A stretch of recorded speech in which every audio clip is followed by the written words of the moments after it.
Our education system was designed in Chicago in the late 1800s to produce factory workers, because it was set up when rural people were migrating to the cities en masse, because their kids, first of all, were likely to get factory jobs, and second of all, if you were working in a factory, your kids needed to be taken care of. And so the purpose of the schools was to train factory workers, which is why everyone's lined up in rows and why there are bells. It's a factory model. The problem with that is that now people's careers basically have to be self-determined, but that's never part of the education system. Part of the reason I developed these programs was because I realized this is the same course where I'm teaching students that if they would have been in Germany in the 1930s, they would have been Nazis. I'm trying to get them to design their lives, and it's way better to have someone articulate their own plan.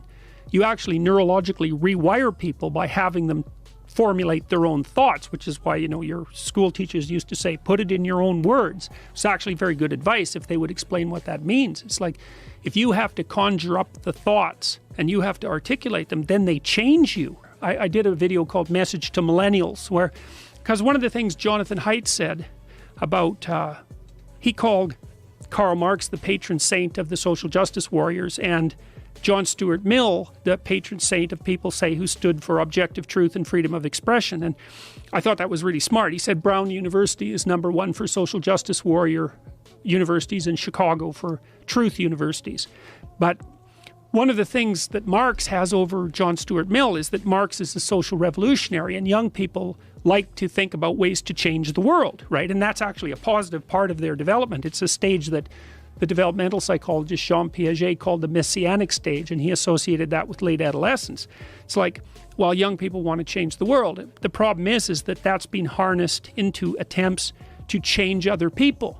But that isn't what you should do. If you want to change the world, you should change yourself. And I don't mean that in some cliched sense. I mean it in the sense that Alexander Solzhenitsyn said when he analyzed the Soviet Union. He said, don't be thinking that the line that divides good from evil runs down a political spectrum or countries or something like that. It runs down right down the middle of your soul.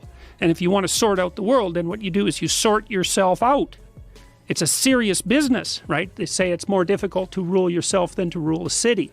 And that's the truth, because you're complicated and there are horrible monsters inside of you that need to be tamed and to be brought into alignment and submission so that you can be a powerful and useful person. You can tell, if you have a memory that's more than 18 months old, approximately, and when you pull that memory up to mind, if you still have an emotional reaction, that means you haven't fully articulated the memory. You haven't analyzed it causally. You haven't freed yourself from its grasp, and you're carrying it like a weight.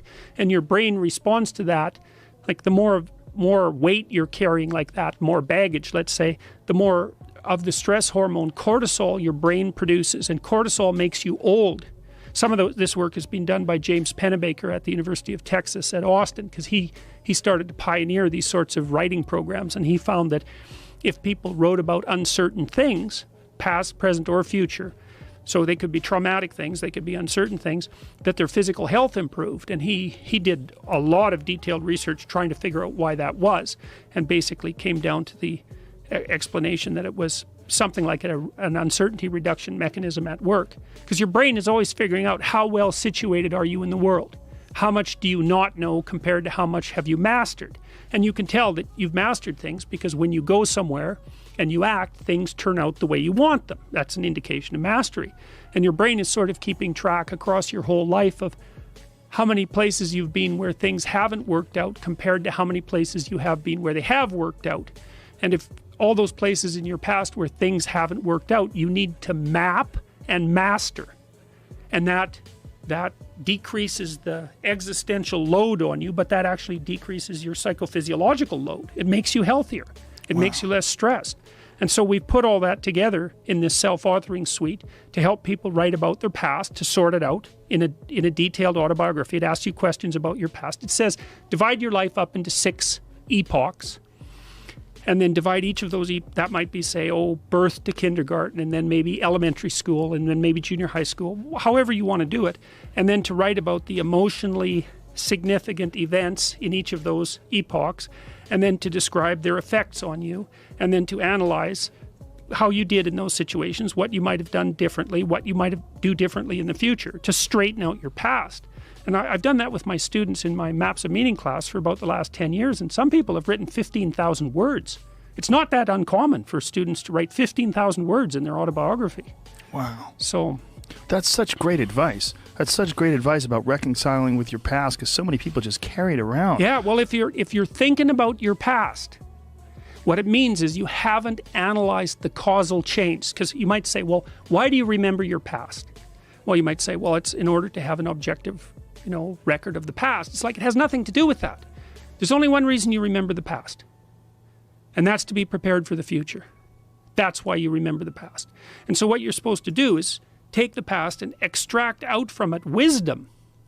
And wisdom is the ability to avoid stumbling blindly into ditches. And so you think, well, here's a time in my past I stumbled blindly into this horrible ditch and terrible things happened to me. It's like, okay, you need to take that apart. You need to figure out, how was it that events conspired with your participation, voluntarily or involuntarily, so that terrible consequence emerged. You need to know why that happened and how you could react differently in that situation. And as soon as you do that, your brain will leave it alone. It won't obsess you about it anymore, because the anxiety-producing parts of your brain are basically trying to tell you where there are obstacles in your environment. It's like, look out, don't go there, don't go there. It's like, well, don't go there, there's fire. Well, maybe you could master the fire, right?